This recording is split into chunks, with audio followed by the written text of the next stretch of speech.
Hi everyone. इस video में हम देखेंगे रिएक्ट के अंदर चिल्ड्रन प्रॉप क्या होते हैं और कैसे जब हम एक कंपोनेंट बनाते हैं तो चिल्ड्रन प्रॉप हमें हेल्प कर सकते हैं कुछ कंपोनेंट के अंदर डेटा पास करने के लिए। चलो अपने स्क्रीन के ऊपर आते हैं और देखते हैं कि चिल्ड्रन प्रॉप्स क्या होते हैं एकदम प्रैक्टिकल करके। तो डिस्क्रिप्शन में आपको इस पूरे वीडियो का स्टार्टर कोड मिल जाएगा। आप ये पूरा कोड डाउनलोड करके आप npm इंस्टॉल करके स्टार्ट कर सकते हैं और फिर आपके पास सेम स्क्रीन रहेगी। और यहाँ पर मैंने एप्पल काउंटर वाला कंपोनेंट खोल लिया है। इधर से मैं ये फ्रैगमेंट को रिमूव कर देता हूँ जो कि हमने लास्ट वीडियो में इंपोर्ट किया था। और यहाँ पे मैं हेलो दिखा रहा हूँ जो कि मैं यूज़ नहीं कर रहा हूँ, मतलब ऐसे ही मैंने फ्रैगमेंट समझाने के लिए मैंने यहाँ पे हेलो लिख दिया था। तो इसको भी मैं रिमूव कर देता हूँ और इसको भी मैं रिमूव कर देता हूँ। ठीक है, ये रिएक्ट का जो फ्रैगमेंट है इसको भी रिमूव कर देता हूँ। और फिर हमारे पेज पे अगर देखेंगे npm स्टार्ट करके तो कुछ ऐसा दिख रहा है। अभी यहाँ से मैं काउंटर वाला जो कंपोनेंट है हटा देता हूँ। मैं app.js में चला जाता हूँ। यहाँ से मैं काउंटर वाला कंपोनेंट हटा के ऐसे ही बस केवल एप्पल काउंटर यहाँ पे दिखाता हूँ। और इधर हम क्या करेंगे, जैसे कि हमने ये बटन कंपोनेंट बनाया है, इसको हमने कैसे यूज किया था। यहाँ पे अगर हम आके देखेंगे तो बटन कंपोनेंट को हमने ऐसे यूज किया था। ठीक है, अभी तक हमने जो भी कंपोनेंट यूज करते हुए देखा है हमने बस उसको एक सेल्फ क्लोजिंग टैग की तरह यूज किया है। लेकिन अगर हम चाहें तो इसको वैसा एक ओपनिंग टैग करके लिख सकते हैं और क्लोजिंग टैग अलग से लिख सकते हैं। कैसे, जैसे कि ये यही फर्स्ट वाली बटन है, यहाँ पे मैं इसको इस तरह से क्लोज करता हूँ और मैं ऐसे करूँगा तो ये ऑटोमेटिक जैसे HTML टैग होता है उस तरह से हो जाएगा। ये पूरा ओपनिंग टैग हो गया। इसको हम ऐसा समझ सकते हैं कि एक सिंगल लाइन में रहेगा और एट्रीब्यूट्स रहेंगे सारे इसके। ठीक है, इस कंपोनेंट के सारे एट्रीब्यूट्स HTML के टर्म्स में अगर हम सोचेंगे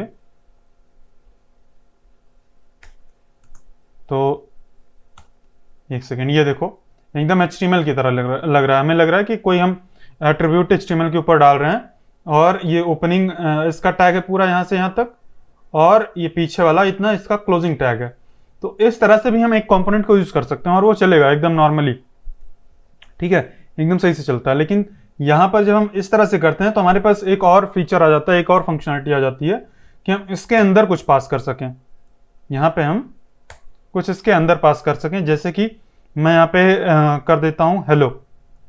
ठीक है, मतलब ऐसे ही मैं हेलो अगर लिख दूंगा तो ये मैं यहाँ पे लिख पा रहा हूँ। और अगर मैं बटन कंपोनेंट के अंदर जाऊँ, अगर मैं यहाँ पे कंट्रोल क्लिक करता हूँ तो मुझे बटन कंपोनेंट के अंदर लेके चला जाएगा। और जैसे मैंने वहाँ पे हेलो लिखा तो मुझे यहाँ पे एक प्रॉप का एक्सेस मिल जाएगा, चिल्ड्रन। यहाँ पे चिल्ड्रन अगर हम लिखते हैं और मैं इधर कंसोल लॉक करवा के दिखाऊं आपको चिल्ड्रन, तो आप देखना यहाँ पे मैं इसको रिलोड करता हूँ और ये देखो हेलो ये करके आ रहा है। ठीक है, ये हेलो करके आ रहा है और ये इधर अनडिफाइंड आ रहा है। तो ये अनडिफाइंड इसलिए आ रहा है क्योंकि हमने 2 बार इस बटन को यूज किया है। एक बार हमने यहाँ पे कुछ भी नहीं पास किया है और एक बार हमने हेलो पास किया है, चिल्ड्रन मतलब चिल्ड्रन के वैल्यू के रूप में। तो हम कुछ भी यहाँ पे पास करते हैं जो कि ओपनिंग और क्लोजिंग टैग या ओपनिंग और क्लोजिंग मतलब जो भी हमारा कंपोनेंट है उसके बीच में कुछ भी हम पास कर सकते हैं। हम यहाँ पे सिंपल जावास्क्रिप्ट यहाँ पे लिख सकते हैं। जैसे कि मैं अगर यहाँ पे करली ब्रैकेट लगाता हूँ तो मैं यहाँ पे जावास्क्रिप्ट लिख सकता हूँ। और अब फिर इसके अंदर मैं ऑब्जेक्ट भी पास कर सकता हूँ, जैसे कि मैं नेम और मैं अपना नाम यहाँ पे लिख सकता हूँ। तो ये पूरा का पूरा ऑब्जेक्ट एज इट इज यहाँ पे आ जाएगा। ठीक है, तो यहाँ पे हम कोई भी चीज पास कर सकते हैं। और मैं अगर चाहूँ तो यहाँ पे एक फंक्शन भी पास कर सकता हूँ। अगर मैं इस पूरे ऑब्जेक्ट को हटा दूँ, मैं यहाँ पे लिख सकता हूँ फंक्शन और मैं यहाँ पे लिखूंगा हेलो।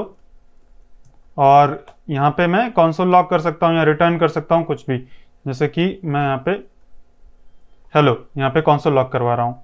तो यहाँ से देखो फंक्शन पूरा पास हो गया और इधर जो भी हम कंसोल लॉक कर रहे हैं ये चिल्ड्रन एक फंक्शन बन गया है। तो इधर से हम कुछ भी पास कर सकते हैं, हम एरे भी पास कर सकते हैं।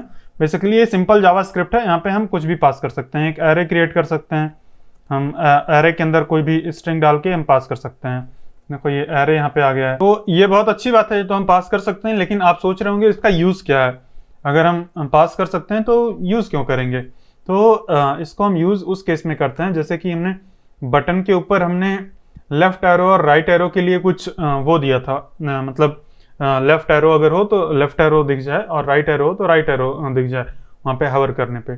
लेकिन मान लो अगर हमें कोई टेक्स्ट भी पास करना होता, जैसे कि हम अगर चाहते हैं कि यहाँ पे ये इमेज आए और इमेज के साथ साथ यहाँ पे टेक्स्ट भी रहे। जैसे कि हम यहाँ पे बटन नेम कर रहे हैं ना, तो बटन नेम को हम ऐसा यहाँ पे टेक्स्ट की एज ए टेक्स्ट भी दिखा रहे हैं।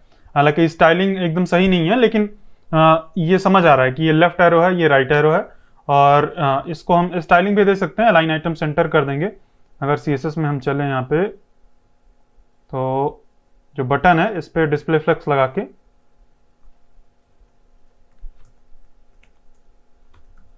डिस्प्ले फ्लेक्स और अलाइन आइटम सेंटर, तो ये सेंटर में हो गया। और गैप कर देते हैं थोड़ा सा, गैप 8 पिक्सल, तो इतने का गैप हो गया। अभी ये सही लग रहा है। तो अगर हमें ये चीज़ भी पास करना होता कि हमें मतलब टेक्स्ट भी यहाँ पे दिखवाना है, तो हम क्या कर सकते थे कि ये जो टेक्स्ट हम इधर से पास कर रहे हैं, button name as a arrow, मतलब एरो बोल रहा हूँ, मतलब बटन नेम को हम एक प्रॉप के रूप में पास कर रहे हैं ना, इसको हम इसके अंदर सीधा डाल सकते थे। कैसे? जैसे कि हम इसको लेफ्ट एरो को हम यहाँ पे डाल देंगे। यहाँ से कॉपी कर लेता हूँ और इधर डाल देता हूँ लेफ्ट एरो, ठीक है। और मैं यहाँ पे आके जो भी ये चिल्ड्रन है, इस चिल्ड्रन को मैं यहाँ पे जो बटन नेम है, जहाँ जहाँ यहाँ पे बटन नेम है, यहाँ पे 3 जगह पे बटन नेम है, उसको हटा के मैं चिल्ड्रन कर देता हूँ, ठीक है। तो अभी क्या होगा, हमें बटन नेम यूज करने की जरूरत नहीं है। अभी ये चिल्ड्रन से हो जाएगा पूरा काम। एक जगह और कहीं मैंने मिस कर दिया है, ठीक है, हाँ, एक्चुअल में मिस नहीं किया मैंने यहाँ से पास नहीं किया। जो दूसरा वाला हमारा ये है, कहाँ गया, इधर भी हमें पास करना होगा एज ए चिल्ड्रन। तो यहाँ पे जब हम पास कर रहे हैं तो एक चिल्ड्रन के रूप में ऑलरेडी चला जा रहा है और उसको हम सीधा यूज कर पा रहे हैं। तो यहाँ पे हमें एक प्रॉप इस तरह से पास करने की जरूरत नहीं पड़ेगी, एक प्रॉप हमारा कम हो जाएगा। लेकिन हम चिल्ड्रन को अगर चाहें तो हम सीधा ऐसे भी पास कर सकते हैं, इस तरह भी चिल्ड्रन हम पास कर सकते हैं, तो भी ये चला जाएगा। देखो, इसमें हम चिल्ड्रन को चिल्ड्रन का नाम देके पास करवा रहे हैं, और यहाँ पे हम चिल्ड्रन को हम सीधा उसके अंदर, उसके ओपनिंग और क्लोजिंग ब्रैकेट के अंदर, ओपनिंग और क्लोजिंग टैग के अंदर हम डाल के पास करवा दे रहे हैं। तो ऐसा करने से एक प्रॉप का काउंट हमारा कम हो जाता है और थोड़ा सा HTML टाइप में, देखने में HTML जैसा लगता है कि ये कोई HTML है। अगर हम इसको सिंगल लाइन में कर दें, बार बार मैं फॉर्मेट करता हूं तो ये मल्टीपल लाइंस में आ जाता है, तो एकदम से HTML जैसा लगेगा कि कोई HTML का टैग है। ये देखो, HTML का ओपनिंग टैग हो गया, उसके ऊपर कुछ एट्रीब्यूट्स हो गए, फिर एक क्लोजिंग टैग हो गया और उसके अंदर कुछ टेक्स्ट है। तो इसके अंदर जब हम पास करेंगे वो सीधा एक क्या बोलते हैं, चिल्ड्रन प्रॉप के अंदर ऑटोमेटिक पहुंच जाता है। तो इसको हम बहुत ज़्यादा यूज़ करते हैं, मतलब बहुत कई बार हमें ज़रूरत पड़ती है। और इसके अंदर हम कोई कंपोनेंट भी रख सकते हैं, एक्चुअल में बेसिकली हम कुछ भी रख सकते हैं। तो ये हो गया हमारा बटन टैग, जिसके अंदर हम इस तरह से पास कर रहे हैं, और इसके अंदर हम चिल्ड्रन के रूप में, मतलब चिल्ड्रन का नाम देके पास कर रहे हैं। तो इसको भी हम ऐसा कन्वर्ट कर सकते हैं। अब आपका काम है, आप वीडियो को पॉज करो और इसको ये जो सेकंड वाला बटन कंपोनेंट है, इसको भी आप ऐसे ही बना दो, ठीक है। ओपनिंग टैग अलग और क्लोजिंग टैग अलग। मैं उम्मीद करता हूं आपने कर लिया होगा, मैं यहाँ पे नहीं करूंगा। ये दोनों चीजें आपके लिए रहेंगी कि हम दोनों तरह से पास कर सकते हैं। लेकिन इस तरह से जब भी हमें चिल्ड्रन पास करना होता है तो हम बेसिकली उसका नाम नहीं देते हैं, हम ऐसे ही इस तरह से ऑटोमेटिक मतलब ऐसे ही लिख देते हैं और ऐसे ही पास हो जाता है ये। तो ये हो गया चिल्ड्रन। और इसके अंदर मैंने बोला कि हम एक कंपोनेंट भी पास कर सकते हैं। तो मैं क्या करता हूँ, यहाँ पे मैं इस काउंटर को यहाँ पे शो कर देता हूँ और इधर मैं ये एप्पल काउंटर को हटा देता हूँ, ताकि हमारे पेज पे केवल ये चीज़ रहे। और ये इंक्रीज काउंट का बटन इधर आ गया, ठीक है, सही ये चल रहा है। अभी अगर मैं काउंटर वाले यहाँ पे जाऊँ तो यहाँ से मैं एक चीज़ मैं हटा देता हूँ, एक काउंटर नेम जो है, इस चीज़ को मैं हटा देता हूँ, ये हटा देता हूँ, और ये रेंडरिंग में हटा देता हूँ, और सेट नेम भी हटाना पड़ेगा हमें, ठीक है। अभी इंक्रीज काउंट करने पे ये बस इंक्रीज होगा इस तरह से। और ये टेक्स्ट अलाइन सेंटर किया, ये सेंटर में क्यों नहीं आ रहा है, ये शायद, हाँ, बटन को मैंने डिस्प्ले फ्लेक्स दे दिया है ना, इसीलिए ये इधर चला गया है। तो कोई बात नहीं, ठीक है, कोई बात नहीं, रहने देते हैं। तो ये बटन को फ्लेक्स दे दिया, इसीलिए पूरा विड्थ कवर कर रहा है। अगर हम इसको इनलाइन फ्लेक्स दे दें, अगर मैं CSS में जाऊँ और यहाँ पे मैं दे सकता हूँ इनलाइन फ्लेक्स, तो ये सही रहेगा।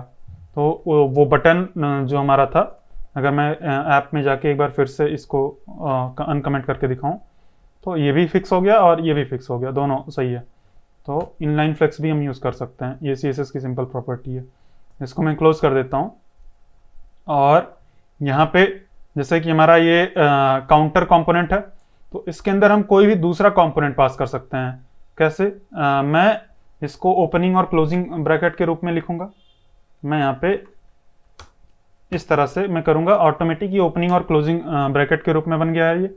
अब इसके अंदर मैं एक दूसरा कंपोनेंट पास कर सकता हूँ। यहाँ पे हमारे पास एप्पल काउंटर है ऑलरेडी, तो मैं इसको ही पास कर सकता हूँ इस तरह से। और इसको अब किस तरह से हमें यूज करना है ये हमारे ऊपर है।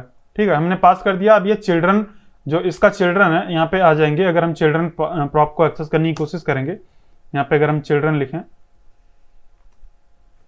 अगर मैं यहाँ पे चिल्ड्रन लिख देता हूँ और फिर मैं इधर कंसोल लॉग करके दिखाऊं कहीं, तो चिल्ड्रन जो है मेरा पूरा का पूरा वही कंपोनेंट रहेगा। ये देखो रिएक्ट, और यहाँ पे जो टाइप है इसका पूरा वही हमारा फंक्शन है। तो हमें ये चिल्ड्रन मिल गया। इसको हम जहां भी चाहें वहां पे हम इसको रेंडर करवा सकते हैं।